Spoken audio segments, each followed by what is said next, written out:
If your business has been searching for ways to address inequalities in the workplace, you may have considered implementing anti-racism training. But it's worth noting that whilst some forms of anti-racism training may help you to achieve this goal, others could prove counterproductive. Some organizations have begun using initiatives that are based on critical race theory, otherwise known as CRT. CRT is a framework used by those wishing to critically examine our culture, institutions, and laws through the lens of race.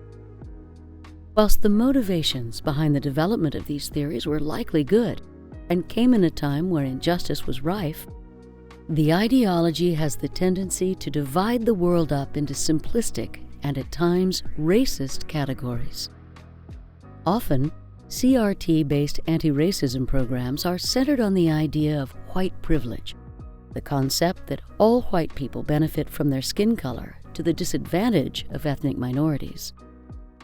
They also assume that non-white people are oppressed, and that this is a fundamental part of their identity, regardless of the individual's thoughts or feelings about their place in society. This hyper-focus on race diminishes authentic interaction and instead creates division, as people become fearful that any difference or disagreement is based on skin tone. These training programs also include theories from Robin DiAngelo's book, White Fragility.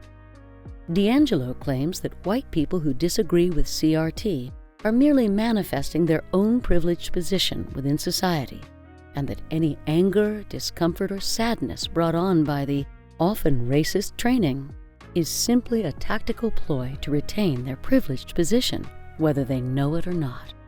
Anti-racism training programs that focus on white fragility assign blanket characteristics to whole groups of people, repeating the sin of racism they claim to be fighting against.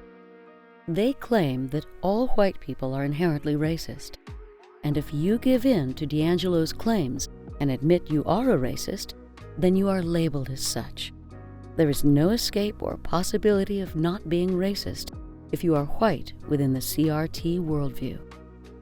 This circular reasoning allows no room for growth or serious introspection and assigns everyone to a repressive binary of oppressor or oppressed.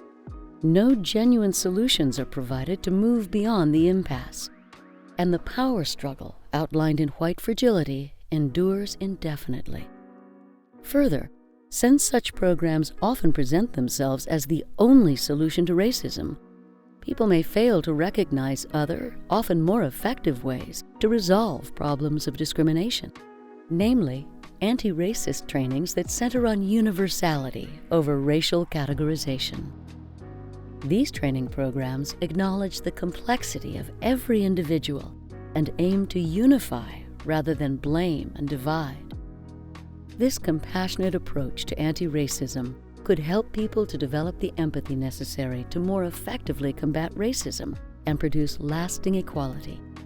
If you want to find alternatives to CRT-based anti-racism training, check out our video, 3 D&I training programs that promote love, compassion, and liberalism today.